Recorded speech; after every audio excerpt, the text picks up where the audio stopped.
राधे राधे महाराज जी। गुरुजी, मैं पिछले 3 सालों से शमशान साधना कर रहा था। फिर मैंने आपका सत्संग सुना, जिसके बाद मैं वही क्रिया जो करता था वो सारी पूरी तरह छोड़ दी। लेकिन अब भी मुझे ऐसा लगता है कि शमशान से जुड़ी हुई चीज़ें मेरा पीछा नहीं छोड़ रही महाराज जी। रात दिन बहुत बुरे सपने, डर का एहसास और मतलब मन बहुत घबरा रहा है महाराज जी। अभी तो नाम शुरू किया है मैंने जपना। चिंता न करो, इसमें शांत तो लादे घूम रहे, ये मुर्दा ही तो है। इसमें भगवान बैठे हैं इसलिए चल फिर रहा है। लोग बहुत भ्रमित हो जाते हैं, उनको सही मार्ग ना मिलने के कारण। नौजवान है, बेमतलब का कुछ नहीं है यार। जब जिंदा का स्वरूप होने पर तुम कुछ भगवत प्राप्ति नहीं करते तो मरे हुए लोग हमारा क्या सहयोग कर देंगे? क्या वहाँ स्मशान में बैठे हुए हैं क्या? यमराज के यहाँ उनकी पिटाई धुलाई शुरू हो गई, या तो नर्क गए या तो स्वर्ग गए। कोई परम पद जाने वाला वो बात अलग है। इसलिए रामकृष्ण हरि भजो, भगवान का नाम जप करो। ये सब ऐसी बातें हैं जिनमें जीवन बर्बाद हो जाता है, जीवन नष्ट हो जाता है। हम एक बहुत अच्छे साधक की बात कहते हैं। वो बहुत अच्छी साधना कर रहे थे और वो आद्याशक्ति को वश में करना चाहते थे। बड़ी पवित्रता से, हमें खूब परिचय में, बड़ी पवित्रता से, चूंकि उस समय हम नैष्ठिक ब्रह्मचारी थे, उस समय हम भी साधना में ही थे। बड़ी पवित्रता से एकांत स्थल में रोज हवन और रोज नियम से करते थे।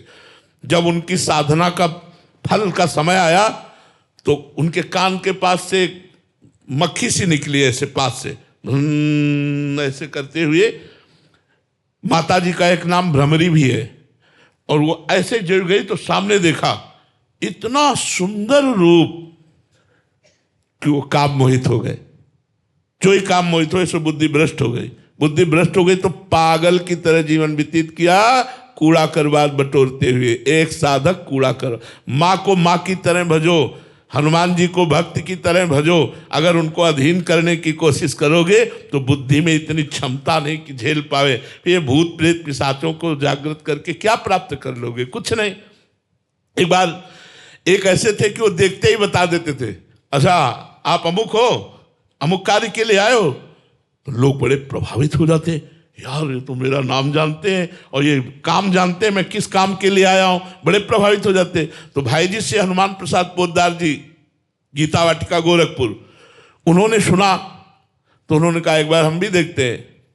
तो वहां गए तो उनका, आप श्री हनुमान प्रसाद पोद्दार जी हैं, आप हमें चेक करने आए।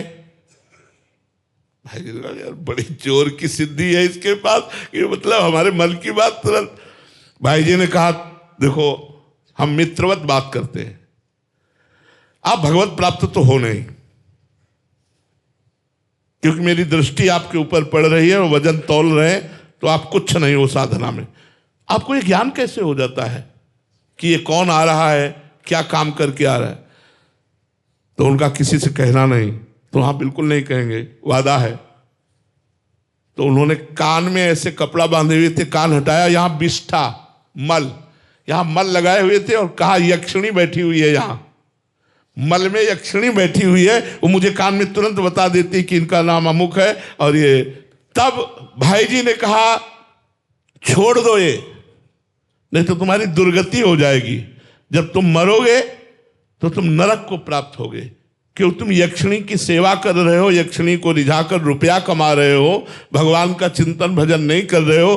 तो तुम, अब एक दिन इसी भय से भयभीत होकर उसने पूछा यक्षिणी से कि मैं कहाँ मरूंगा, कब मरूंगा? तो उन्होंने बताया नर्मदा के किनारे इस समय मरोगे।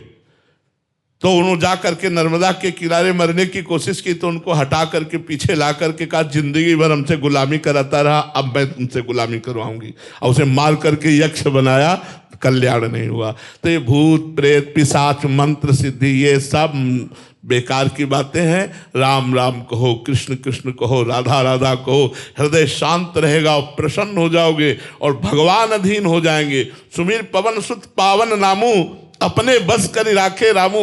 जब भगवान अधीन हो जाते थे यार, और अधीन होने की क्या बात है। जहाँ मेरा भक्त चरण रखे वहाँ रखूं मैं हाथ, पीछे पीछे मैं फिरूं कभी न छाड़ूं साथ। ऐसा प्रभु जब प्यार देते हैं यार, काहे कि इधर उधर परेशान हो रहे हो। कुछ नहीं, नाम जप करो भगवान का, और ये स्वप्न अपने पूर्ण संस्कार हैं जो पूर्व वाले, वो भस्म हो जाएंगे तो सब खत्म हो जाएंगे, ये कोई बिगाड़ नहीं सकता।